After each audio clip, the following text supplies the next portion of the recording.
Good morning. BSc third year Hindi medium. देखिए HSAB हमारी unit चल रही है।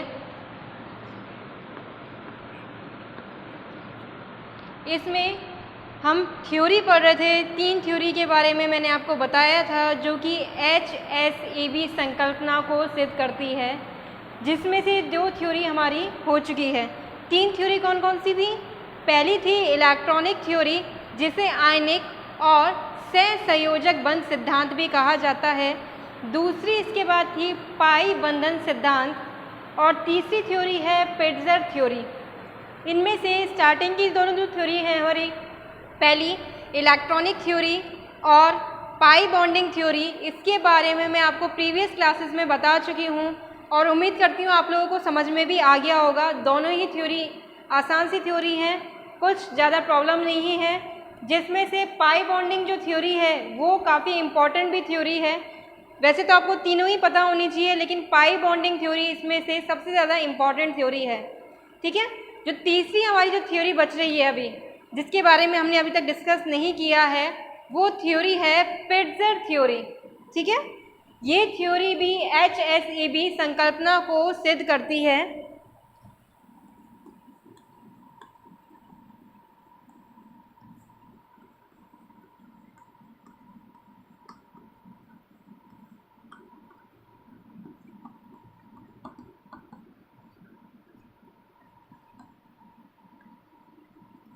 पिट्जर थ्योरी।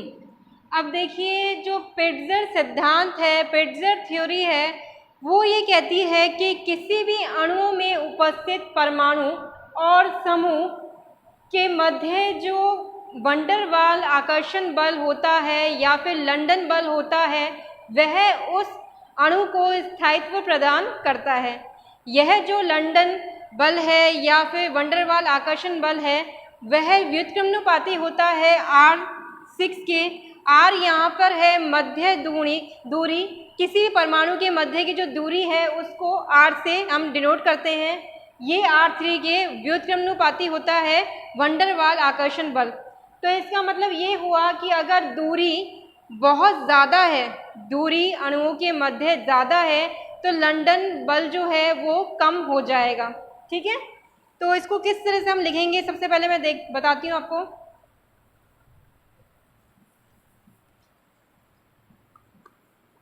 किसी भी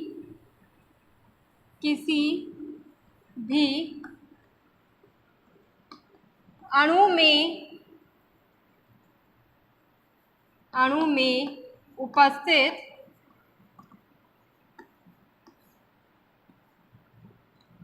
परमाणु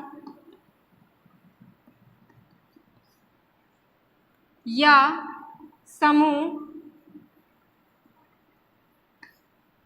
समूह के मध्य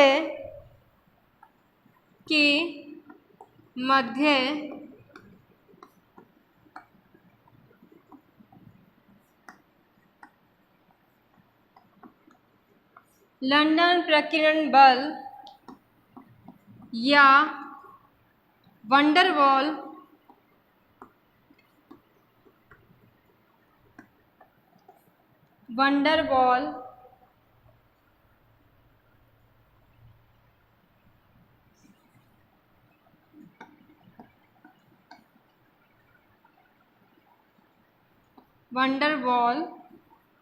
आकर्षण बल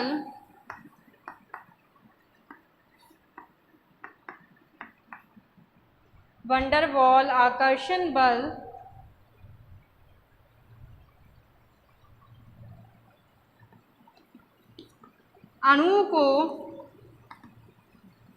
स्थायित्व प्रदान करता है।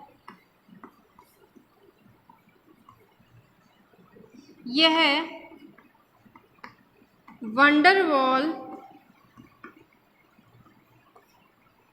आकर्षण बल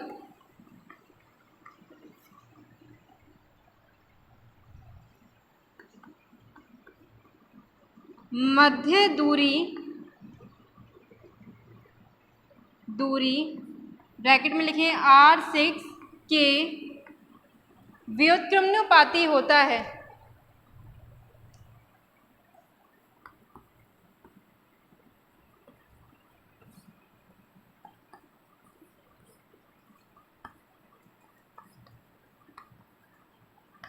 ठीक है, ये एक तरह से पिट्जर का सिद्धांत है। अब देखिए इसके लिए एक फॉर्मूला भी दिया गया है, उसके बारे में मैं आपको बताती हूँ। ई एल बराबर है -3/4, नीचे आ जाएगा R6 और यहाँ है I। ठीक है, ई एल है लंदन बल जो है, लंदन प्रकीर्णन बल जो हो गया। I यहाँ पर आयनन ऊर्जा है, अल्फा डिनोट कर रहा है ध्रुवणता को, और R है मध्य दूरी। तो सबसे पहले इसको नोट करें।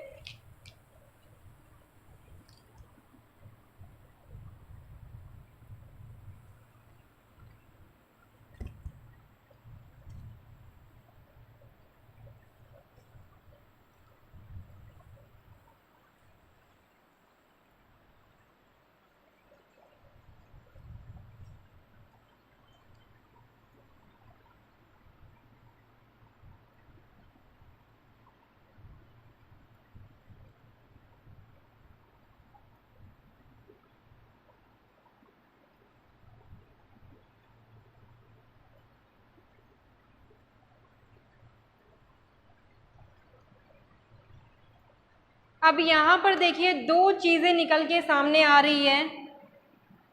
पहली चीज़ कि जो आई है, आई यहाँ पे क्या है, आयनन ऊर्जा, वह ठीक सामने आ रही है ई एल के, जबकि अल्फा जो है वो भी ठीक सामने आ रहा है, लेकिन जो आर है वह नीचे की तरफ है, आर है मध्य दूरी। तो यहाँ पर दो चीज़ें सामने आ रही हैं। सबसे पहले तो देखिए ध्रुवणता, अगर किसी भी परमाणु की, अणुओं की ध्रुवणता ज़्यादा है, जैसे कि हम जानते हैं जो दो तरह के होते हैं, एक तो कठोर होते हैं, एक मृदु होते हैं। मृदु जो होते हैं उनकी जो ध्रुवणता होती है वह ज़्यादा होती है। जो मृदु अम्ल है, मृदु क्षार है, दोनों की ध्रुवणता ज़्यादा है। तो इस कारण से अल्फा का मान यहाँ पे क्या आएगा, ज़्यादा आएगा। अगर अल्फा का मान ज़्यादा है तो इसका मतलब ई एल जो है हमारा लंदन बल है, उसकी वैल्यू भी ज़्यादा हो जाएगी। जब इसकी वैल्यू ज़्यादा है तो इसका मतलब ये है कि जो अणुओं का स्थायित्व है वह भी ज़्यादा होगा। इसके अलावा दूसरी चीज़, नीचे यहाँ पे आर दिया गया है, आर है मध्य दूरी।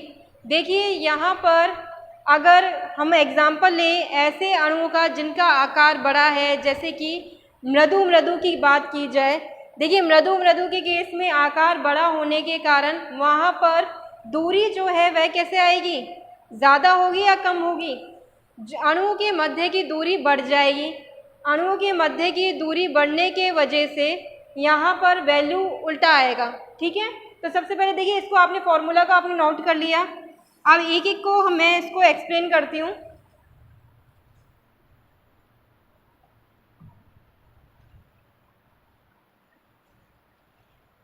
ई एल का क्या है, यहाँ ई एल बराबर है लंदन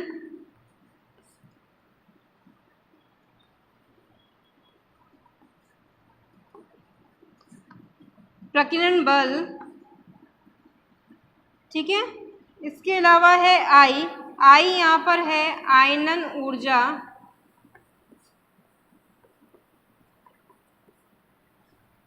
अल्फा है ध्रुवणता।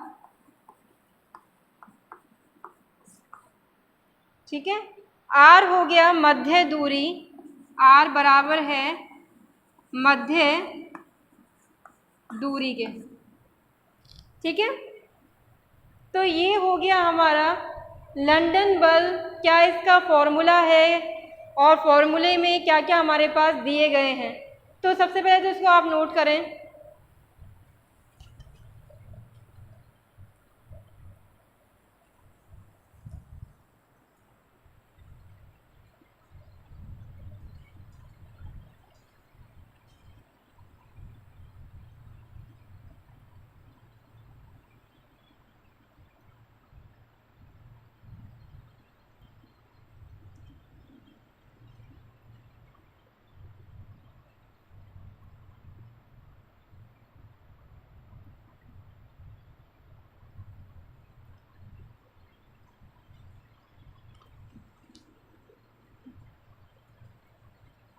आगे देखिए, इसी फॉर्मूले से हम आगे समझते हैं।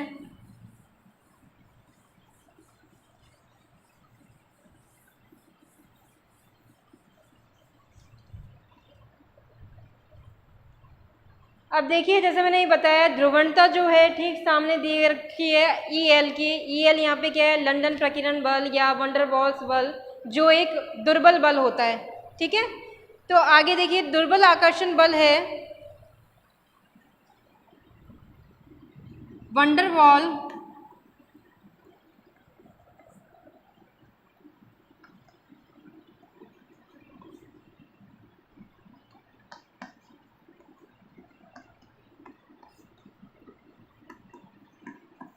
एक दुर्बल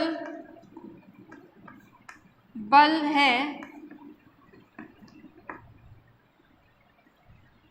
यहाँ यह स्पष्ट है, यहाँ यह स्पष्ट है कि ध्रुवणता अधिक होने पर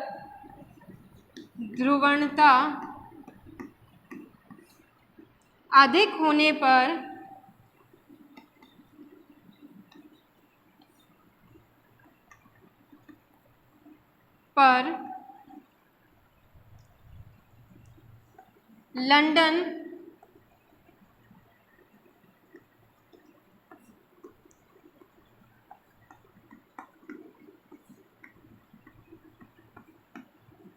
या वंडरवॉल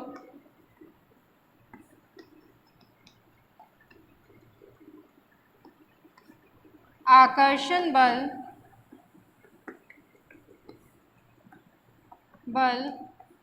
भी अधिक होगा।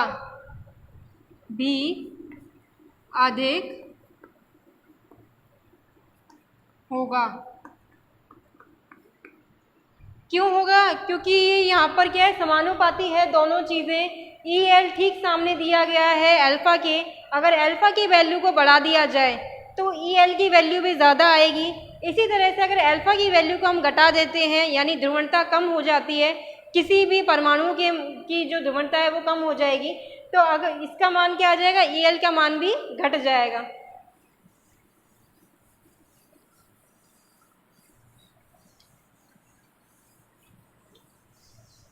अधिक होगा। अतः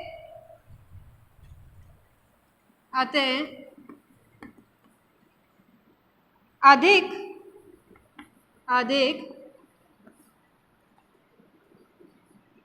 ध्रुवणता वाले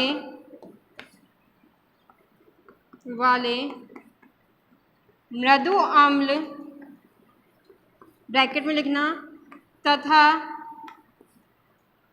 अधिक ध्रुवणता वाले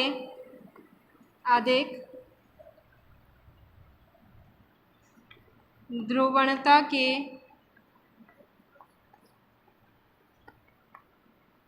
मृदु क्षार, ये भी ब्रैकेट में, से बने संकुल का स्थायित्व भी अधिक होता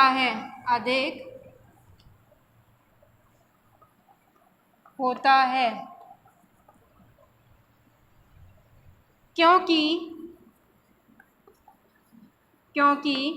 इस स्थिति में लंदन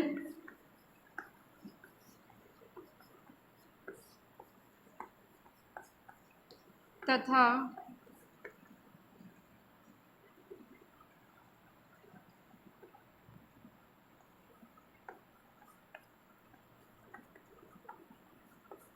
आकर्षण बल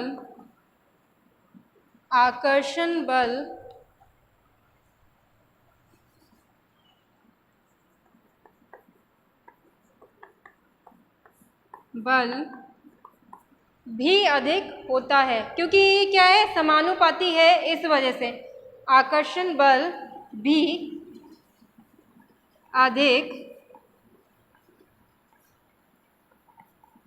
होता है।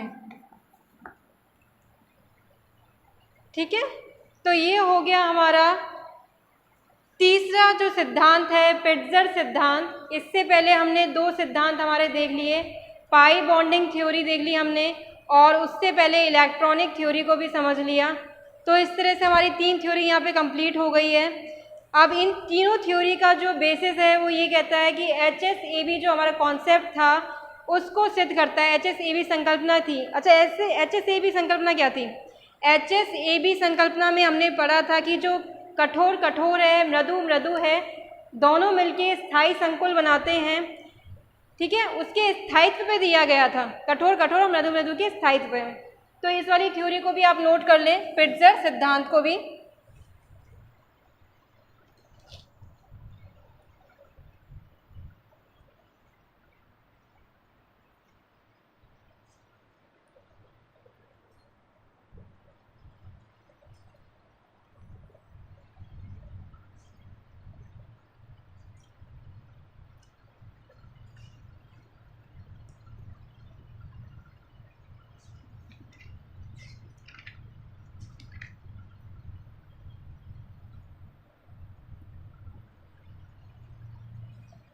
ठीक है, अब देखिए जो हमारी इलेक्ट्रॉनिक थ्योरी थी, इलेक्ट्रॉनिक थ्योरी जिसका नाम था आयनिक तथा सहसंयोजक बंध सिद्धांत, उस थ्योरी में हमने क्या पढ़ा था? आगे बढ़ने से पहले उसको एक बार मैं आपको दोबारा से बता देती हूँ। आयनिक थ्योरी में हमने पढ़ा था कि जो हार्ड हार्ड होते हैं, कठोर कठोर होते हैं, उनके मध्य जो बंध बनता है वह आयनिक बंध होता है।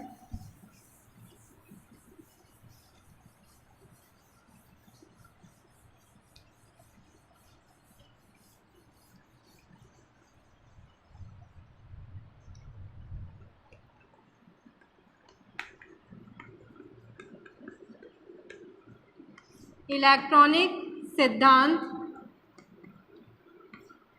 सबसे पहले इसकी बात कर ली जाए, थोड़ा सा वापस से आप याद कर लो इस चीज़ को। इलेक्ट्रॉनिक सिद्धांत क्या कह रहा था? कठोर कठोर के मध्य कौन सा बंध बन रहा था? आयनिक बंध बन रहा था।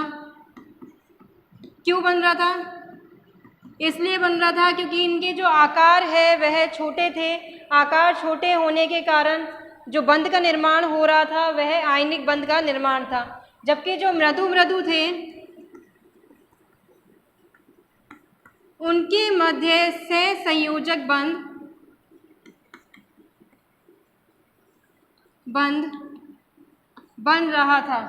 ठीक है, तो दोनों ही जो यहाँ पर स्पीसीज दे रखी है उनके मध्य जो बंध बन रहा है वह अलग अलग है। ये हमने जाना था इलेक्ट्रॉनिक सिद्धांत में। सेकंड जो हमारी थ्योरी थी पाई बंधन सिद्धांत। अब इसमें भी हमने दो अलग अलग प्रकार के बंध पढ़े थे। किस तरह के बंध थे? सबसे पहले मृदु मृदु की अगर बात की जाए, मृदु अम्ल तथा मृदु क्षार के मध्य बन रहा था ML बंध। याद है या नहीं है? ML बंध बन रहा था, कैसे बना था? मृदु अम्ल जो हैं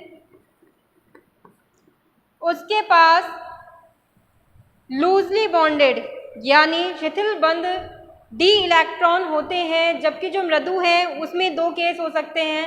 मृदु हो सकता है फॉस्फोरस, आर्सेनिक, सल्फर या आयोडीन, जिसके पास क्या होते हैं? रिक्त कक्षक होते हैं, डी कक्षक, एम्प्टी वाले थे, खाली हैं। ठीक है, इसी तरह सेकंड केस कौन सा है? COCN माइनस का केस था, जहां पर पाई एंटी बॉन्डिंग एमोस एम्प्टी थी, रिक्त थे। ठीक है, तो बंध का निर्माण मृदु मृदु में किस तरह से हुआ था? इसके जो डी इलेक्ट्रॉन्स थे, डी इलेक्ट्रॉन्स डोनेट हो रहे थे, या तो ये इस वाले लिगेंड के साथ मिलेंगे या फिर ये नीचे वाले लिगेंड के साथ। जब ऊपर वाली जब बॉन्डिंग हो रही थी तो उसका नाम क्या था? उसका नाम था डी पाए ML बंध, और इसे एरो लगा के इस तरह से हम प्रदर्शित कर रहे हैं। ठीक है, जबकि जो नीचे वाले लिगेंड के साथ जब बंध का निर्माण हो रहा है तो वो किस तरह से हो रहा था, डी पाई जुड़ रहा था पाई स्टार एमओ के साथ और बॉन्ड का फॉर्मेशन हो रहा था एम से एल बंध। ठीक है, इसको मैंने आपको ऑर्बिटल डायग्राम बनाकर भी अच्छे से एक्सप्लेन किया हुआ है। फिर से बता रही हूँ, ये वाली जो पाई बॉन्डिंग थ्योरी है एक इम्पॉर्टेंट थ्योरी है जिसके बारे में आपको अच्छे से क्लियर होना चाहिए और आपको इसके ऑर्बिटल डायग्राम भी बनाने आने चाहिए। ठीक है, तो ये बात हो गई मृदु के बारे में, मृदु अम्ल और मृदु क्षार के बारे में। क्षार जो लिगेंड है दो प्रकार के हो सकते हैं, एक ऐसे फॉस्फोरस, आर्सेनिक, सल्फर, आयोडीन वाले जहाँ पर डी कक्षक रिक्त होते हैं। दूसरे लिगेंड हो सकते हैं COCN माइनस वाले जहाँ पर पाई स्टार एमओस रिक्त हो सकते हैं। ठीक है, तो ये हो गई हमारी पाई बंधन सिद्धांत में मृदु अम्लों के बंधन के बारे में।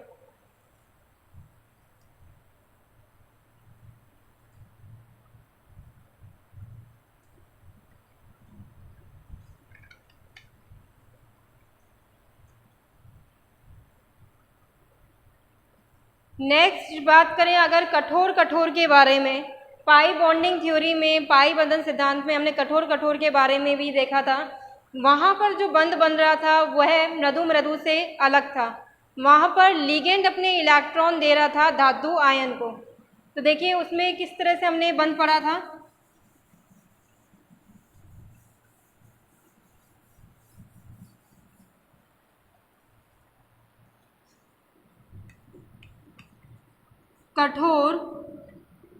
कठोर यहाँ पर अम्ल की बात की जा रही है और ये हो गया क्षार।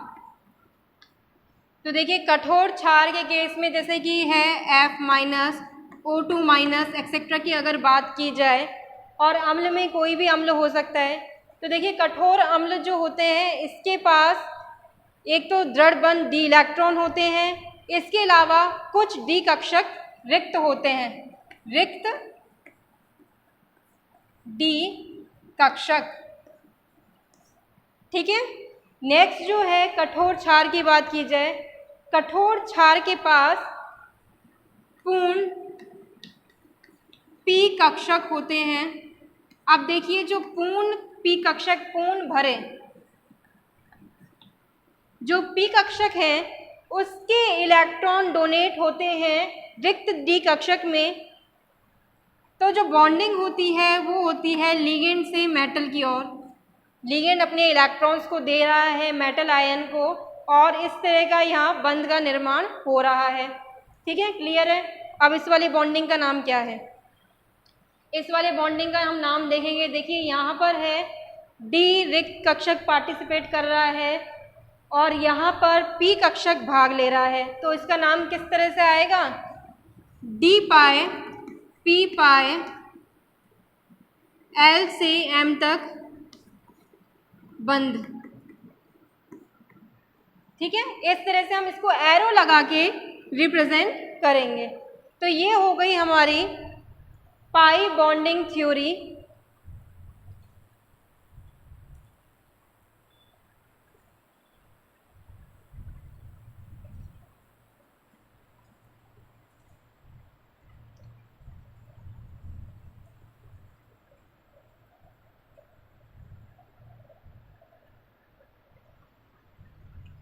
इसके बाद हमने पढ़ी पिट्जर थ्योरी, तीसरी थ्योरी थी और सबसे छोटी थ्योरी भी थी ये।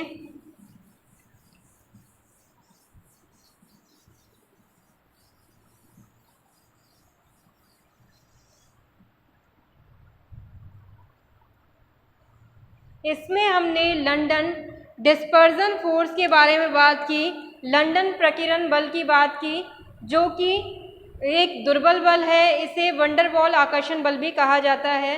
तो तीसरी हमारी थ्योरी है पिट्जर थ्योरी, पिट्जर सिद्धांत। अब इस वाली थ्योरी में हमने क्या पढ़ा?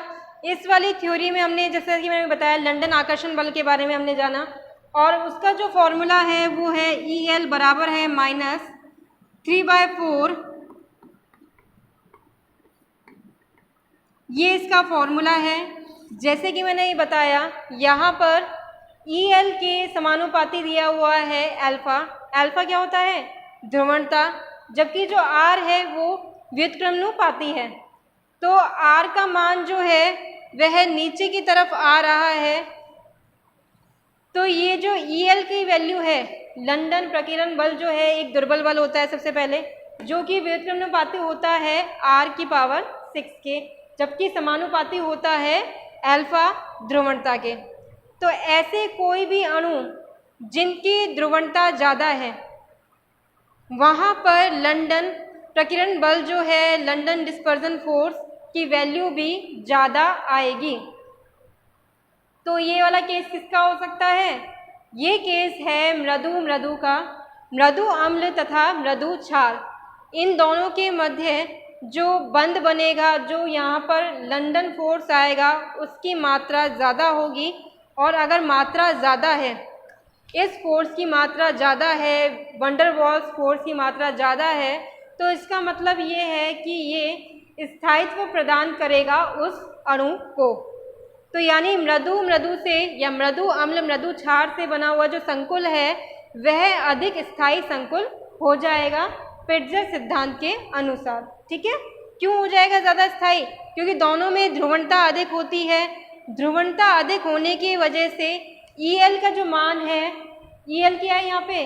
वंडर वॉल आकर्षण बल, उसकी वैल्यू ज़्यादा आ जाएगी, जिससे कि जो संकुल बनेगा उसको स्थायित्व अधिक मिलेगा।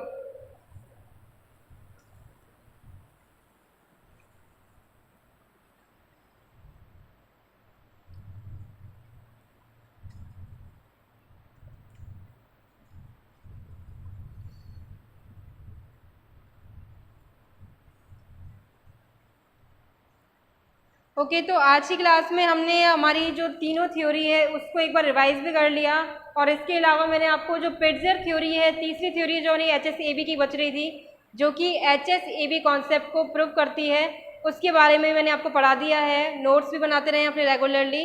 कोई चीज़ समझ में नहीं आ रही है तो आप बता सकते हैं, बाकी आप नोट्स बनाते रहें और कंटिन्यूस रखें, वीडियोज़ को ना छोड़ें, लगातार उनको देखते रहें एक रूटीन बनाकर। ठीक है, ओके, आज की क्लास से बस इतना ही। नेक्स्ट क्लास में नेक्स्ट टॉपिक पढ़ेंगे। Thank you.